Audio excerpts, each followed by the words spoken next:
যারা বাংলাদেশটাকে এইভাবে দখল করেছে তাদেরকে বাংলাদেশের মানুষ কিন্তু শার্লি হেবদোতে জঙ্গি আক্রমণের পর ফ্রান্সের পুলিশ যেভাবে সবগুলা জঙ্গিকে রাস্তায় মেরে ফেলেছে, এই বাংলাদেশের সাধারণ মানুষ কিন্তু ফুয়াদের মতো জঙ্গিকে রাস্তার মধ্যে মেরে ফেলবে।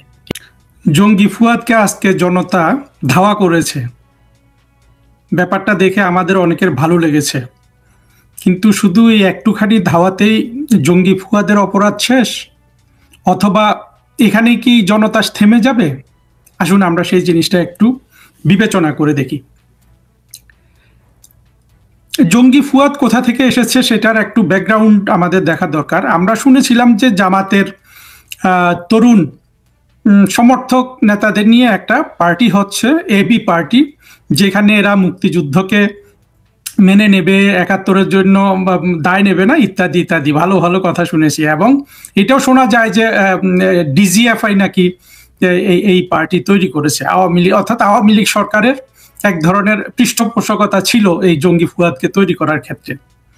কিন্তু দেখুন, আপনি ডিজিএফআই দিয়ে বা এই ধরনের কোনো সরকারি প্রতিষ্ঠান দিয়ে কখনোই আপনি মুক্তিযুদ্ধের পক্ষের কোনো দল বা কিছু তৈরি করতে পারবেন না। কারণ যে ছেলেটা ডিজিএফআইতে ঢোকে, আর্মিতে ঢোকে, সেই তো এই যে আমাদের সার্বিকভাবে যে আমরা জঙ্গিবাদ দ্বারা আক্রান্ত, জঙ্গি মতবাদ দ্বারা আক্রান্ত, সেখান থেকেই তো এই ছেলে মেয়ে যারা এগুলা রিক্রুটেড হয় ওরা ওইখান থেকে উঠে আসে। সে আওয়ামী লীগের ঘরে জন্ম নিল না জঙ্গির ঘরে জন্ম নিল, আসলে মূল কথা হলো তার সার্বিক মানসিকতা তৈরির ক্ষেত্রে তো আওয়ামী লীগ সরকার 16 বছর 17 বছরে গুণগত পরিবর্তন করতে পারে নাই। ফলে এই সব এবি পার্টি তৈরির ক্ষেত্রে যারই ভূমিকা থাকুক, মোট কথা হলো যে কখনো সরকারি কর্মচারীদের দিয়ে এগুলো সম্ভব না। এটা হলো আওয়ামী লীগ পার্টিটাকেই করতে হবে, তাদেরকেই অনেক বেশি নিবেদিত প্রাণ হয়ে এখানে কাজ করতে হবে। কিন্তু এই এবি পার্টি তৈরি হওয়ার পর আমরা কি দেখলাম? আমরা দেখলাম যে এরা মূলত জামাতের যে সিনিয়র জঙ্গিরা আছে এদের চেয়ে অনেক বেশি ভয়ানক, অনেক বেশি বাকপটু, অনেক বেশি ঘৃণা সৃষ্টি করতে পারে। আপনি জঙ্গি ফুয়াদকে দেখেন না কেন? এই জঙ্গি ফুয়াদ আপনার 5 আগস্টের পরে ঢাকা শহরে সবচেয়ে বড় বেয়াদবদের মধ্যে একজন, একেবারে জঘন্য বেয়াদবদের মধ্যে একজন হিসাবে সে আবির্ভূত হয়েছে। তার সাথে ছিল জাহেদ, তার সাথে ছিল জিল্লুর অবশ্য পরে শিয়ানা মাল এখন থেমে গেছে, ভিন্নভাবে করছে বিএনপির হয়ে। তারপরে মুর্তজা, যাকে ইউনুস ওয়াশিংটনে পাঠিয়েছে। এরা খুব ঢাকা শহরে বসে বাংলাদেশের সব ধরনের যা কিছু বাংলাদেশের সত্যিকারের প্রাণ, সেই মুক্তিযুদ্ধ, বঙ্গবন্ধু, শেখ হাসিনা, যাই কিছু বলুন না কেন, এদেরকে নিয়ে সবচেয়ে বেশি বেয়াদবি করেছে। এবং জঙ্গি ফুয়াদ এবং এবি পার্টির আর একটা ক্রেডিট কি জানেন? এদের নাকি বিভিন্ন অনুষ্ঠানে ওই আওয়ামী কমিউনিস্ট পার্টির সেলিম, প্রিন্স, এরা গিয়ে যোগ দিত এবং একসাথে ইফতার করত, তারপরে এদের সাথে আলাপ আলোচনা করত।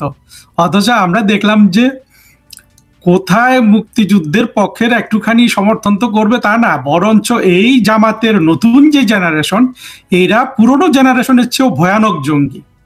সেটা ফুয়াদকে দিয়ে যেমন বোঝা যায়, যে কোনো আপনি যুদ্ধাপরাধীদের আপনি সন্তানগুলাকে দিয়ে চিন্তা করেন। গোলাম আজমের ছেলে তো গোলাম আজমের চেয়ে 10 কাঠি সরেস।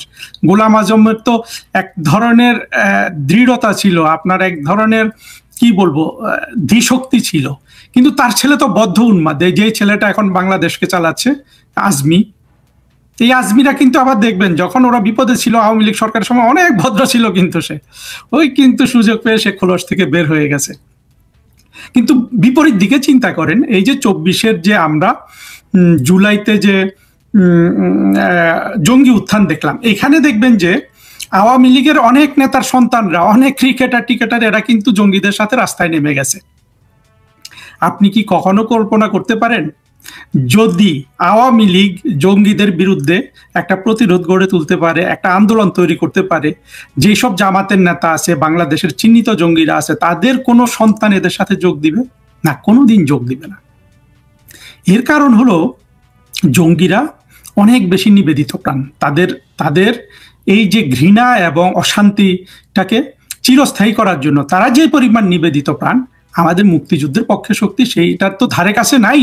তারা রাষ্ট্র ক্ষমতাটাকে মনে করে যে আমার রুটি রুজি, আমার দুর্নীতি এইসবের মানে ইয়ে, কিন্তু আসলে তো সেটা হওয়া উচিত ছিল না। বাংলাদেশের মতো দেশে আওয়ামী লীগের জন্য রাষ্ট্রটা শাসন করা অনেক কঠিন। সেখানে প্রতিটা মন্ত্রীরাই তো আসলে রাজনৈতিক সরকারি ক্ষমতাটা ভোগ করে, বা যাদেরকে বিভিন্ন সরকারি প্রতিষ্ঠানের প্রধান বানানো হয়, তো তাদেরকে অনেক বেশি নিবেদিত প্রাণ হওয়ার কথা না? সেটা কি আমরা হয়েছিলাম? না, আমরা হইনি। কিন্তু তারপরও জঙ্গি ফুয়াদদের উপর বিপদ কিন্তু ধেয়ে আসছে। কিভাবে ধেয়ে আসছে চিন্তা করেন। আজকে বাংলাদেশের মানুষ কেন জঙ্গি ফুয়াদদের পেছনে গেছে? বাংলাদেশের মানুষ মূলত জঙ্গি ফুয়াদদের কাছে গেছে কারণ ওই যে একটা কথা তারা জেনে ফেলেছে যে বেহেশতে গেলেই 72 হুট তার জন্য রেডি। এটা তো বাংলাদেশের পুরুষগুলা শুনে ফেলেছে, তাই না? মোটা দাগে যেই দেশের পুরুষ বা মানুষ আপনার শেয়ার বাজারের যে আপনার ফটকা কারবার হয় সেই লোভ সামলাতে পারে না, সেই দেশের মানুষ যখন জানে যে বেহেশতে গেলেই 72 হুর পাওয়া যাবে এবং সেটা আসলে আছে কি নাই সেটা তো তার আসলে শেয়ার বাজার থেকে তো সবাই উপকৃত হয় না এই ফটকা কারবারে গিয়ে, তারপরেও তো হাজার হাজার মানুষ কিন্তু লাইন ধরে। তো এই পুরুষগুলা শুনে ফেলেছে না যে ওইখানে গেলে 72 হুর, তো এই লোভ থেকে তো সে সরতে পারবে না কোনোদিন। কিন্তু এই লোকগুলা যারা তাকে একটা রাস্তা দেখিয়ে দিচ্ছে যে এই জায়গায় 72 হুরের কাছে যেতে হইলে আমার তরিকায় আসো, জামাত, হেফাজত, বাংলাদেশের যারা জঙ্গিরা আছে তারা তো এই রাস্তাটা দেখিয়ে দিয়েছে এবং এই জন্য মানুষ কিন্তু ওদেরকে ভালোবাসে।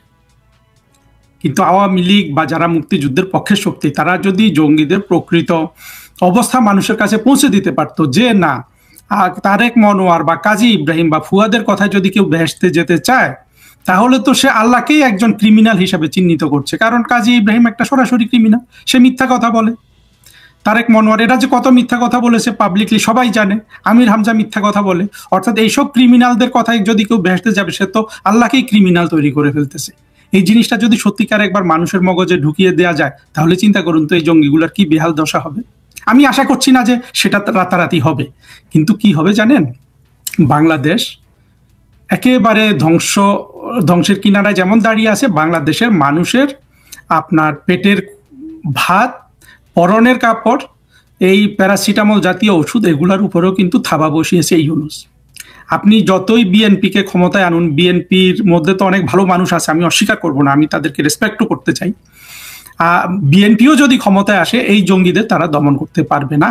আর জঙ্গিরা আসলে তো জঙ্গিদের দমন করতে চাইলেও পারবে না, কারণ হলো যে জঙ্গি যা চায় সেটা অশান্তি, তার জন্য সে কিন্তু সে মেরে ফেলবে, এই জামাতের শফিককে মেরে ফেলবে, তারেক রহমানকে মেরে ফেলবে, কোনো সমস্যা নেই। তারেক রহমান যেমন 21শে আগস্টে গ্রেনেড হামলা করে শেখ হাসিনা এবং পুরো আওয়ামী লীগকে উড়িয়ে দিতে চেয়েছিল, পারে নাই, কিন্তু তারেক রহমানের ক্ষেত্রে যদি জঙ্গিরা অ্যাটেম্প্ট নেয় ওটা সাকসেসফুল হয়ে যাবে।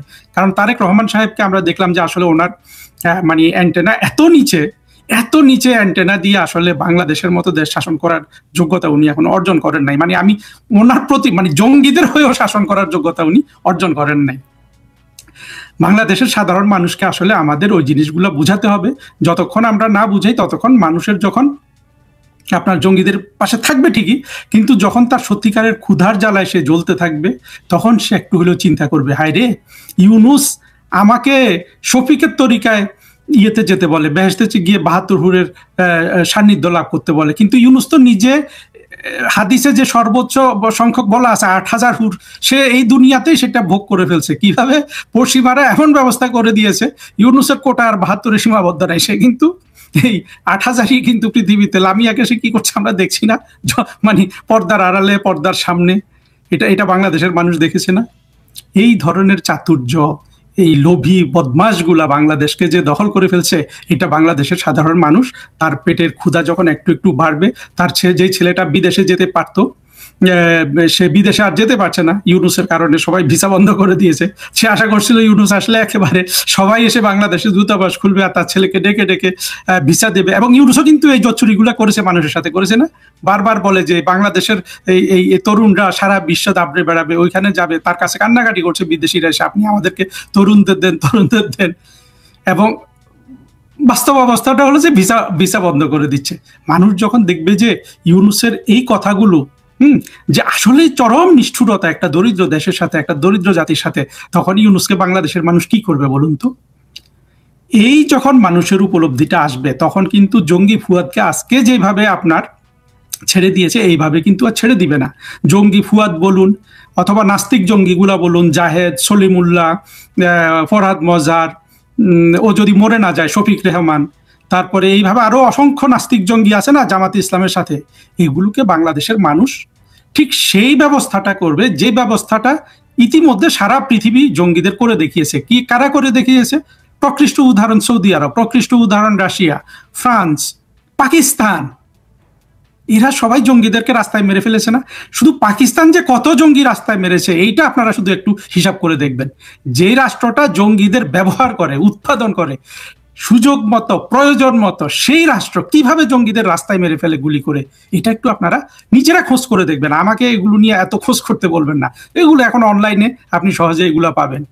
ঠিক সেই ব্যবস্থাটাই বাংলাদেশের মানুষ, এই ফুয়াদ বলুন, সেই নাস্তিক জঙ্গি বলুন, আস্তিক জঙ্গি বলুন, যারা বাংলাদেশের মানুষের আজকে সর্বনাশ করেছে, যারা বাংলাদেশের মানুষকে ভুল বুঝিয়েছে, যারা বাংলাদেশের মানুষের আপনি নির্বুদ্ধিতা বলতে পারেন, অশিক্ষা বলতে পারেন, চিন্তাহীনতা বলতে পারেন, অথবা ইনোসেন্সও বলতে পারেন, হ্যাঁ, এইগুলোর সুযোগ নিয়ে যারা বাংলাদেশটাকে এইভাবে দখল করেছে, তাদেরকে বাংলাদেশের মানুষ কিন্তু ওই শার্লি হেবদোতে জঙ্গি আক্রমণের পর ফ্রান্সের পুলিশ যেভাবে সবগুলা জঙ্গিকে রাস্তায় মেরে ফেলেছে, এই বাংলাদেশের সাধারণ মানুষ কিন্তু ফুয়াদের মতো জঙ্গিকে রাস্তার মধ্যে মেরে ফেলবে।